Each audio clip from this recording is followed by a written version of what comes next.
Hello everybody and welcome to this 10th episode in the daily vlog series. I hope you're doing great today, and for today's video I wanted to talk something related to what I said yesterday about shipping fees and everything, and that is I want to set up a store, an online store. I already have the website up and I also been looking into Etsy and all of these other sites, but I haven't been able to put up my stuff really because for the price I still have to see how much it will cost me to get my prints done, because the printer that I have at home isn't really that good. Actually, it sucks. Every printer that I've ever had has had this issue in which they only work for the first cartridges that they come with, like for the stock ones, and then when you try to replace them they stop working suddenly. And I've had this problem my entire life. Every time I run out of ink, it's usually a sign that we need to change the whole printer, not just the cartridges, and that can get real expensive, because I mean, if you're doing just regular print work, like for example I don't know, essays or stuff for school, then you might not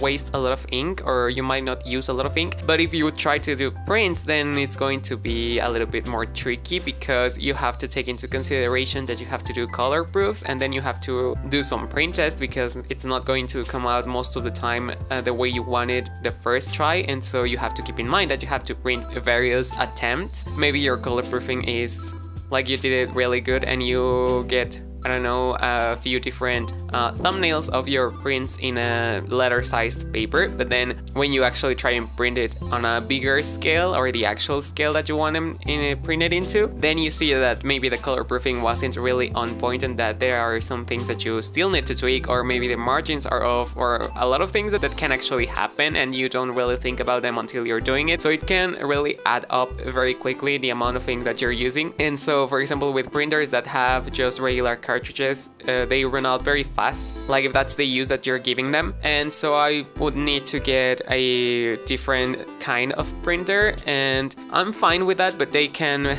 be a little bit expensive, and so I don't want to I feel like I'm sounding so cheap, because from yesterday I started complaining about everything being super expensive, but and I'm not usually this way, but I just feel like it is sometimes ridiculous, the price that people put in their products. But regardless of that, and coming back to the point that I was talking about, how I have to change my printer every time it runs out of ink, sometimes it is expensive, but it's cheaper to get another printer than to buy cartridges for that printer over again, because sometimes the cartridges can be around $40 or maybe even a little bit more, and a new printer that's the same quality of the one that you have, they usually are around $35, maybe $50. So if you really think about it, it's better to just change the whole thing, because I mean, for $5 you get a new printer instead of having to just refill the ink in them. So it can get really ridiculous, I believe. And so I have to still look for a printer that works for what I need it to. I also need to look into the cost of that, and for paper in case that I want to print them at home, and for a cutter and all of this stuff. So in the meantime, I thought I would bring my stuff, well, my pieces, to a printer and have them done there, and I just need to do like the color proofing and the cutting of the pieces and everything. And so I have to check into that price. But the thing that has worried me the most is that I have to also look into the shipping fees, because the other day I was looking at them online, but I feel like shipping companies have very messy websites, in my opinion. Like, you can't ever get the information that you're looking for. It's so hard to get an actual fee or an estimated cost of what something's going to be like when you try to ship it.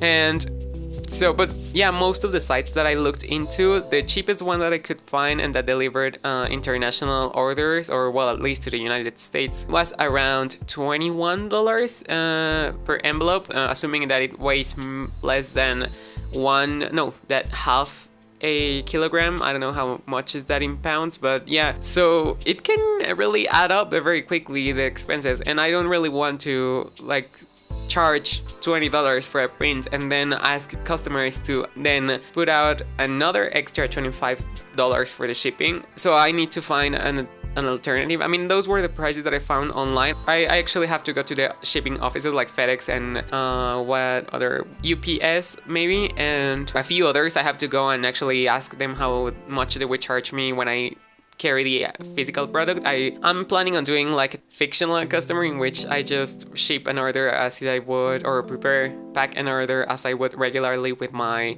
actual clients. And so just to see how much they charge me for that. And I believe the postal service here in Mexico also delivers stuff and packages to the United States and also to Europe. And so I could look into that, but I've heard it's the cheapest that you can get in here, but it takes around maybe 2 to 3 months to ship stuff. I don't know why it takes so long. I mean, we're neighbors, we're very close. It shouldn't really take that long, especially if it's just an envelope.